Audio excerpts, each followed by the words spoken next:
The White Seal.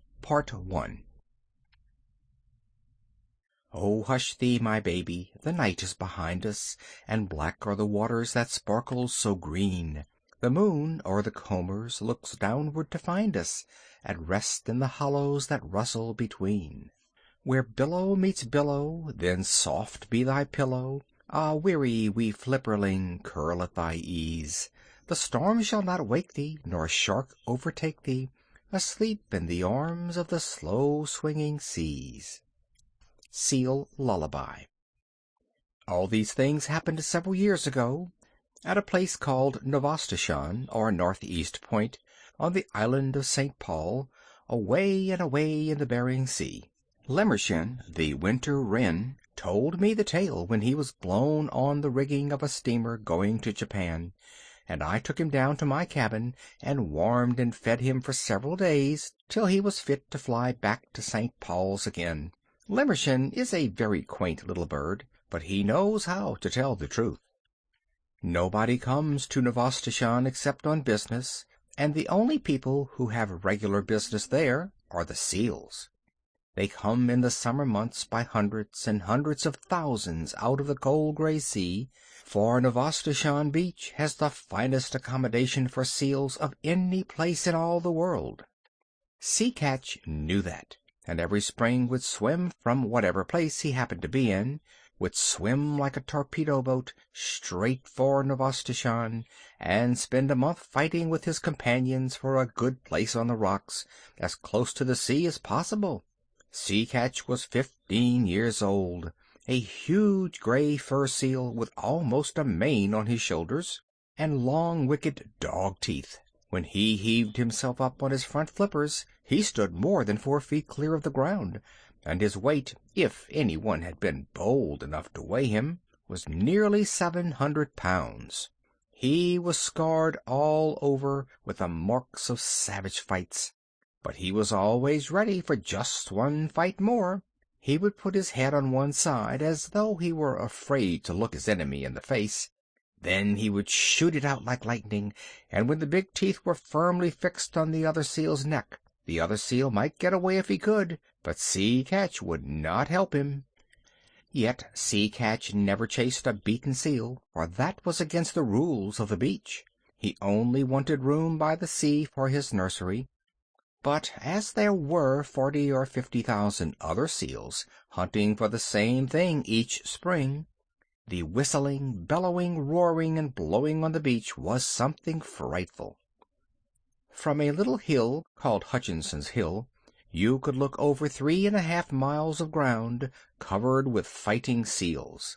The surf was dotted all over with the heads of seals hurrying to land and begin their share of the fighting. They fought in the breakers, they fought in the sand, and they fought on the smooth-worn basalt rocks of the nurseries, for they were just as stupid and unaccommodating as men.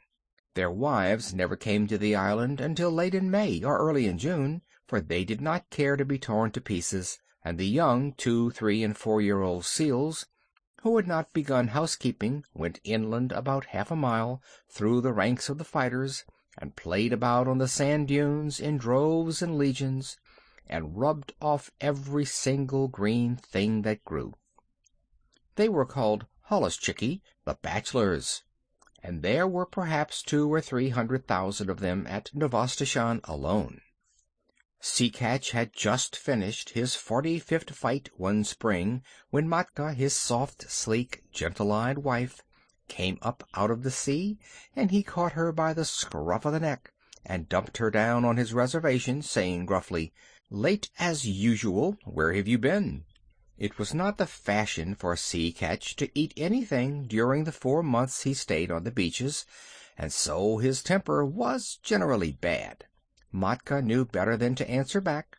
She looked round and cooed, "How thoughtful of you! You've taken the old place again." "I should think I had," said Sea Catch. "Look at me." He was scratched and bleeding in 20 places, one eye was almost out, and his sides were torn to ribbons. "Oh, you men, Matka said, fanning herself with her hind flipper. "Why can't you be sensible and settle your places quietly?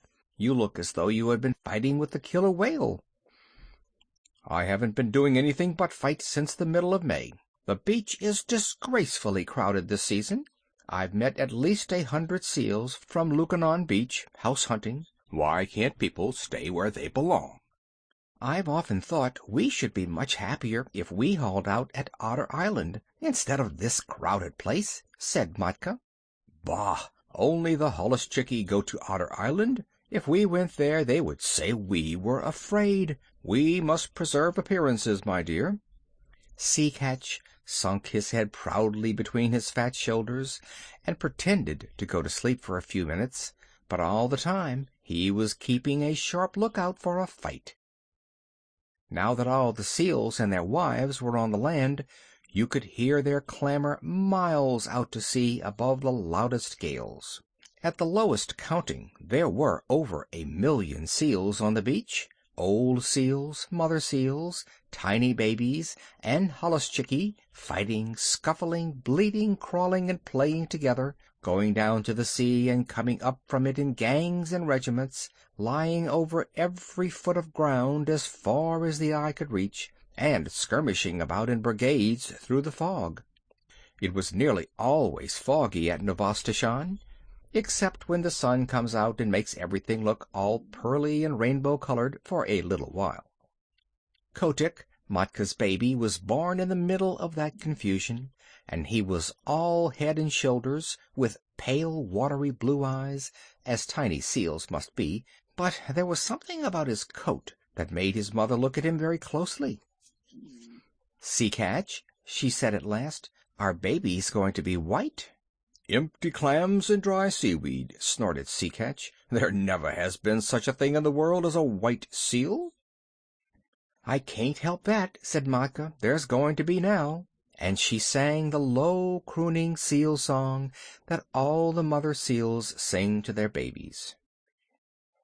"You mustn't swim till you're 6 weeks old, or your head will be sunk by your heels, and summer gales and killer whales are bad for baby seals, are bad for baby seals, dear rat, as bad can be.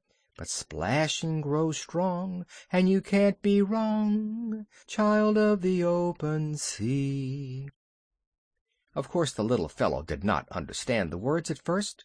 He paddled and scrambled about by his mother's side, and learned to scuffle out of the way when his father was fighting with another seal, and the two rolled and roared up and down the slippery rocks.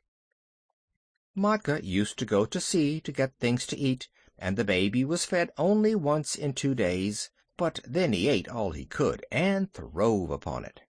The first thing he did was to crawl inland, and there he met tens of thousands of babies of his own age, and they played together like puppies, went to sleep on the clean sand, and played again.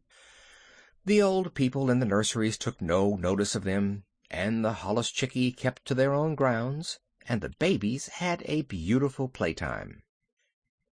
When Matka came back from her deep-sea fishing, she would go straight to their playground and call as a sheep calls for a lamb, and wait until she heard Kotick bleat. Then she would take the straightest of straight lines in his direction, striking out with her 4 flippers and knocking the youngsters head over heels right and left. There were always a few hundred mothers hunting for their children through the playgrounds, and the babies were kept lively.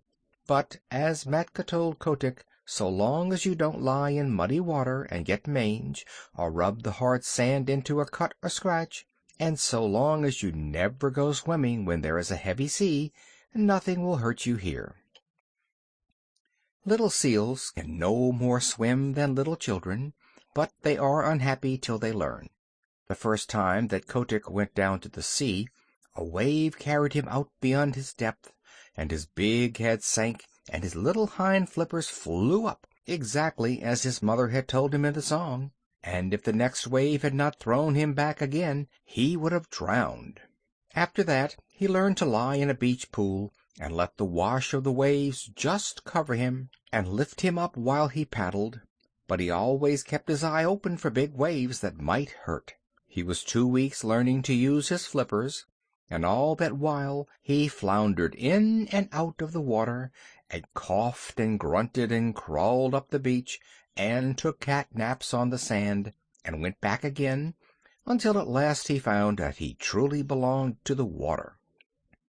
Then you can imagine the times that he had with his companions, ducking under the rollers, or coming in on top of a comber and landing with a swash and a splutter as the big wave went whirling far up the beach, or standing up on his tail and scratching his head as the old people did, or playing "I'm the king of the castle" on slippery, weedy rocks that just stuck out of the wash. Now and then he would see a thin fin, like a big shark's fin, drifting along close to shore, and he knew that that was the killer whale, the grampus, who eats young seals when he can get them, and Kotick would head for the beach like an arrow, and the fin would jig off slowly, as if it were looking for nothing at all.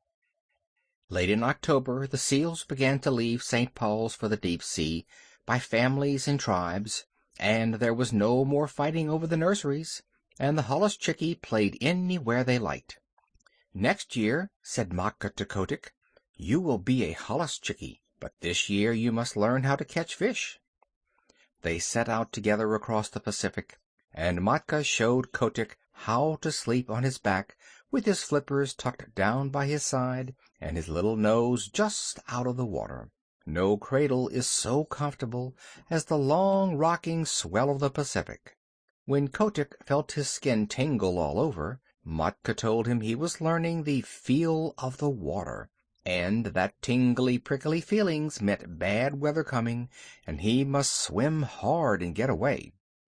"In a little time," she said, "you'll know where to swim to, but just now we'll follow Sea Pig, the porpoise, for he is very wise." A school of porpoises were ducking and tearing through the water, and little Kotick followed them as fast as he could. "How do you know where to go to?" he panted. The leader of the school rolled his white eye and ducked under. "My tail tingles, youngster," he said. "That means there's a gale behind me. Come along. When you're south of the sticky water," he meant the equator, "and your tail tingles, that means there's a gale in front of you, and you must head north. Come along. The water feels bad here." This was one of the very many things that Kotick learned, and he was always learning. Matka taught him to follow the cod and the halibut along the undersea banks, and wrench the rockling out of his hold among the weeds; how to skirt the wrecks laying 100 fathoms below water, and dart like a rifle bullet in at one porthole and out at another as the fishes ran; how to dance on the top of the waves when the lightning was racing all over the sky, and wave his flipper politely to the stumpy-tailed albatross and the man-of-war hawk as they went down the wind; how to jump 3 or 4 feet clear of the water like a dolphin, flippers close to the side and tail curved; to leave the flying fish alone because they are all bony; to take the shoulder piece out of a cod at full speed 10 fathoms deep, and never to stop and look at a boat or a ship, but particularly a rowboat. At the end of 6 months, what Kotick did not know about deep-sea fishing was not worth knowing, and all that time he never set flipper on dry land. One day, however, as he was lying half asleep in the warm water somewhere off the island of Juan Fernandez, he felt faint and lazy all over, just as humans do when the spring is in their legs. And he remembered the good firm beaches of Novastoshan 7,000 miles away, the games his companions played, the smell of the seaweed, the seal roar, and the fighting. That very minute he turned north, swimming steadily, and as he went on he met scores of his mates, all bound for the same place, and they said, "Greeting, Kotick. This year we are all holluschickie, and we can dance the fire dance in the breakers off Lukannon and play on the new grass. But where did you get that coat?" Kotick's fur was almost pure white now, and though he felt very proud of it, he only said, "Swim quickly, my bones are aching for the land." And so they all came to the beaches where they had been born, and heard the old seals, their fathers, fighting in the rolling mist. That night Kotick danced the fire dance with the yearling seals. The sea is full of fire on summer nights, all the way down from Novastashana to Lukannon, and each seal leaves a wake like burning oil behind him, and a flaming flash when he jumps, and the waves break in great phosphorescent streaks and swirls. Then they went inland to the Holluschickie grounds, and rolled up and down in the new wild wheat, and told stories of what they had done while they had been at sea. They talked about the Pacific as boys would talk about a wood that they had been nutting in, and if anyone had understood them he could have gone away and made such a chart of that ocean as never was. The 3- and 4-year-old Holluschickie romped down from Hutchinson's Hill crying, "Out of the way, youngsters! The sea is deep, and you don't know all that's in it yet. Wait till you've rounded the Horn. Hi, you yearling, where did you get that white coat?" "I didn't get it," said Kotick. "It grew." And just as he was going to roll the speaker over, a couple of black-haired men with flat red faces came from behind a sand dune, and Kotick, who had never seen a man before, coughed and lowered his head. The Holluschickie just bundled off a few yards and sat staring stupidly. The men were no less than Kerick Booterin, the chief of the seal hunters on the island, and Pantalaimon, his son. They came from the little village not half a mile from the sea nurseries, and they were deciding what seals they would drive up to the killing pens, for the seals were driven, just like sheep, to be turned into sealskin jackets later on. "Ho!" said Pantalaimon. "Look, there's a white seal." Kerick Booterin turned nearly white under his oil and smoke, for he was an Aleut, and Aleuts are not clean people. Then he began to mutter a prayer. "Don't touch him, Pantalaimon. There has never been a white seal since I was born. Perhaps it's old Zaharrof's ghost. He was lost last year in the big gale." "I'm not going near him," said Pantalaimon. "He's unlucky." "Do you really think he is old Zaharrof come back? I owe him some gulls' eggs." "Don't look at him," said Kerick. "Head off that drove of 4-year-olds. The men ought to skin 200 today, but it's the beginning of the season, and they are new to the work. 100 will do. Quick." Pantalaimon rattled a pair of seal's shoulder bones in front of a herd of Holluschickie, and they stopped dead, puffing and blowing. Then he stepped near, and the seals began to move, and Kerick headed them inland, and they never tried to get back to their companions. Hundreds and hundreds of thousands of seals watched them being driven, but they went on playing just the same. Kotick was the only one who asked questions, and none of his companions could tell him anything, except that the men always drove seals in that way for 6 weeks or 2 months of every year. "I am going to follow," he said, and his eyes nearly popped out of his head as he shuffled along in the wake of the herd. "The white seal is coming after us," cried Pantalaimon. "That's the first time a seal has ever come to the killing grounds alone." "Hush! Don't look behind you," said Kerick. "It is Zaharrof's ghost. I must speak to the priest about this." The distance to the killing grounds was only half a mile, but it took an hour to cover, because if the seals went too fast, Kerick knew that they would get heated, and then their fur would come off in patches when they were skinned. So they went on very slowly, past Sea Lion's Neck, past Webster House, till they came to the salt house just beyond the sight of the seals on the beach. Kotick followed, panting and wondering. He thought that he was at the world's end, but the roar of the sea nurseries behind him sounded as loud as the roar of a train in a tunnel. Then Kerick sat down on the moss and pulled out a heavy pewter watch and let the drove cool off for 30 minutes. And Kotick could hear the fog dew dripping off the brim of his cap. Then 10 or 12 men, each with an iron-bound club 3 or 4 feet long, came up, and Kerick pointed out 1 or 2 of the drove that were bitten by their companions or too hot, and the men kicked those aside with their heavy boots made of the skin of a walrus's throat. And then Carrick said, "Let's go." Then the men clubbed the seals on the head as fast as they could. 10 minutes later, little Kotick did not recognize his friends any more, for their skins were ripped off from the nose to the hind flippers, whipped off and thrown down on the ground in a pile. That was enough for Kotick. He turned and galloped — a seal can gallop very swiftly for a short time — back to the sea, his little new mustache bristling with horror. At Sea Lion's Neck, where the great sea lions sit on the edge of the surf, he flung himself flipper overhead into the cool water, and rocked there, gasping miserably.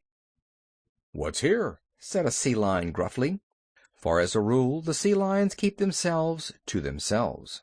"Scoocheen, Okin Scoocheen, I'm lonesome, very lonesome," said Kotick.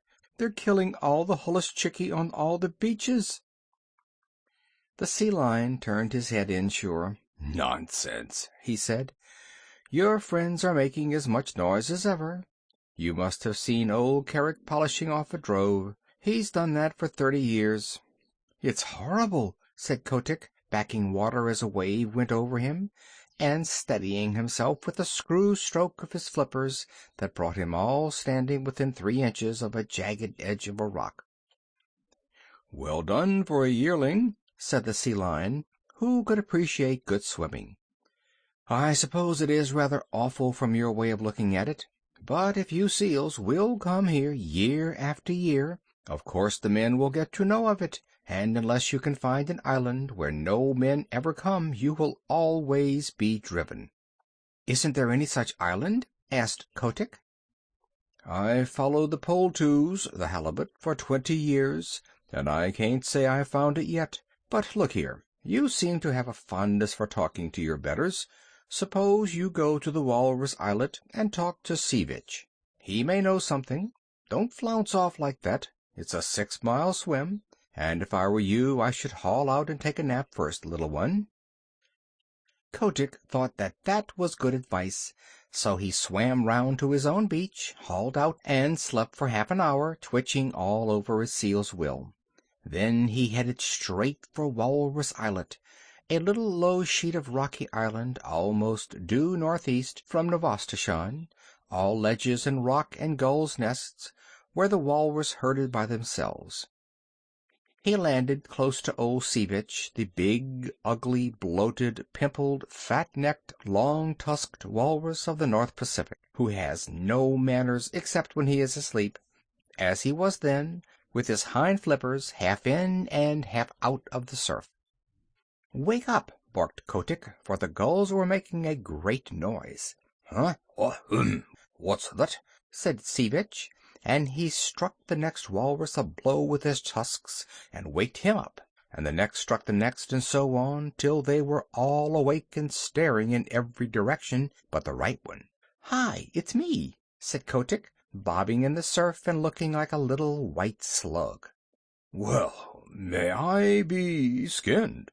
said Sea Vitch, and they all looked at Kotick, as you can fancy a club full of drowsy old gentlemen would look at a little boy.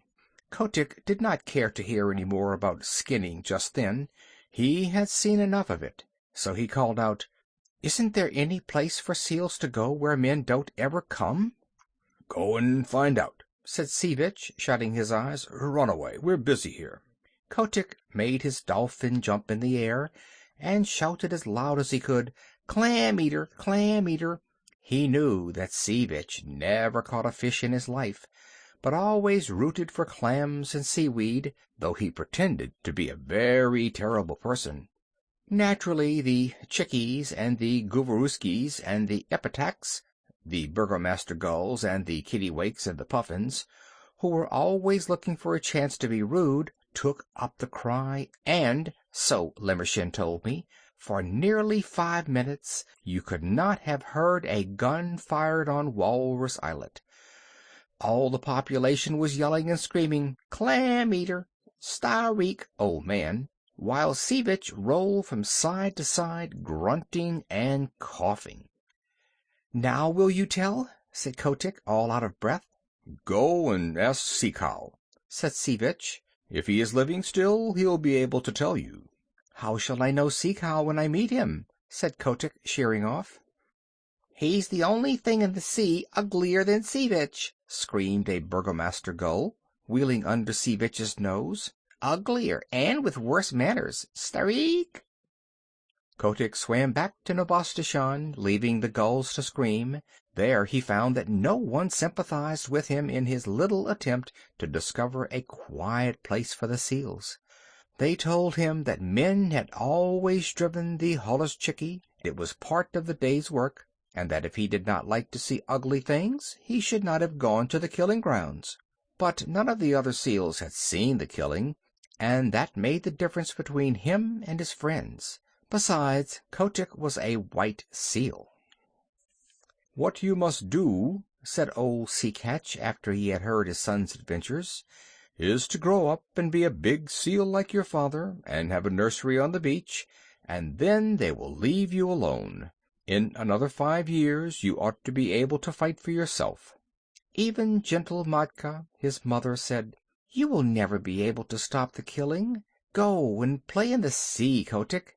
And Kotick went off and danced the fire dance with a very heavy little heart.